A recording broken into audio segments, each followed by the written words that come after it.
अस्सलाम वालेकुम, welcome to my channel ideas on cooking में आज मैं आपके साथ नमकीन गोश्त की रेसिपी शेयर करूंगी, जो कि बहुत ही मज़े का और बहुत ही कम इंग्रेडिएंट्स के साथ बनाना आपको मैं सिखाऊंगी, सिर्फ़ और सिर्फ नमक में।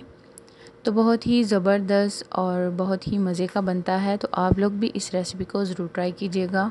अगर आपको अच्छी लगे तो मेरे चैनल को लाइक शेयर कमेंट करना ना भूलिएगा। तो चलिए आइए इसे बनाना स्टार्ट करते हैं। सबसे पहले हम गोश्त को एक देचके में ऐड कर लेंगे।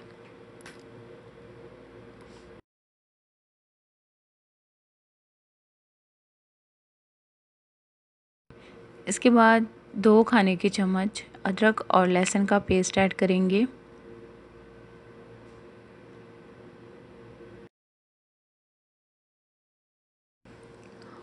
और इसके साथ ही हम इसमें 2 गिलास पानी ऐड करेंगे, नॉर्मल पानी, और 1 खाने का चम्मच नमक ऐड करेंगे। इसके बाद इन चीज़ों को मिक्स कर लेंगे। अच्छी तरह से मिक्स करके अब हम इसे ढक देंगे और लो आंच पे हम इसे गलने के लिए छोड़ देंगे। तो देखिए 30 मिनट हमने इसको इसी तरह हल्की आंच पर पकाया है। तो जैसा कि आपको नज़र आ रहा है, इसमें हमने ऑयल वगैरह का यूज़ जो है वो बिल्कुल नहीं किया। इसमें जो थोड़ी बहुत चर्बी थी वही इसमें मेल्ट हो चुकी है और इसी के अंदर हम इसको अच्छी तरह से भून लेंगे। तो बुनाई हमने इसकी कम से कम 10 से 12 मिनट करनी है। आप देख सकते हैं गोश्त जो है वो बहुत ही अच्छी तरह से गल चुका है। तकरीबन 100 ग्राम जो है मैं इसमें बटर ऐड कर रही हूँ, क्योंकि जो बटर मैंने इसलिए ऐड किया है क्योंकि हमारे पास ये जो गोश्त था ये कम चर्बी वाला था, तो इसलिए मैंने इसमें थोड़ा बटर ऐड कर लिया है। अगर आपके पास गोश्त जो है वो थोड़ा चर्बी वाला हो तो फिर आपको बटर या ऑयल ऐड करने की ज़रूरत नहीं, क्योंकि चर्बी जो है वो मेल्ट होके घी का काम कर लेती है। तो इसलिए मैंने इसमें थोड़ा बहुत जो है वो बटर ऐड कर लिया है और इसी के अंदर हम कम से कम 10 से 12 मिनट इसकी बुनाई करेंगे अच्छे तरीके के साथ। ये कोशिश करें कि ये जो गोश्त है वो नीचे ना लगने दें।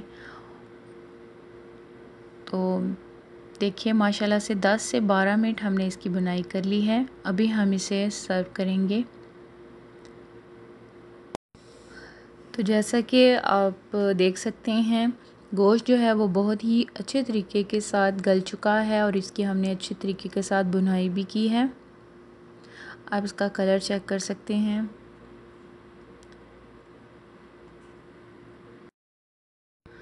तो बहुत ही आसान और झटपट बनाई जाने वाली रेसिपी है, जो कि बहुत ही ज़्यादा पसंद की जाती है। आप इस गोश्त को नान और रोटी के साथ भी इस्तेमाल कर सकते हैं। इसी तरह से भी आप इसे खा सकते हैं, बहुत ही अच्छा लगता है। इस डिश को सर्व करने से पहले हम इसके ऊपर हरा धनिया स्प्रिंकल करेंगे। इससे इस डिश की खूबसूरती बढ़ जाती है।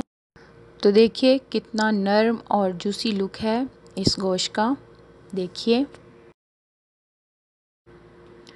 तो उम्मीद करती हूँ कि मेरी आज की ये रेसिपी आप लोगों को ज़रूर पसंद आई होगी। अगर आपको अच्छी लगी हो तो मेरे चैनल को लाइक शेयर कमेंट और सब्सक्राइब करना ना भूलिएगा। तो मिलते हैं इसी तरह की और आसान और मज़े मज़े की रेसिपीज़ के साथ। अपना ख्याल रखिएगा। अल्लाह हाफ़िज़।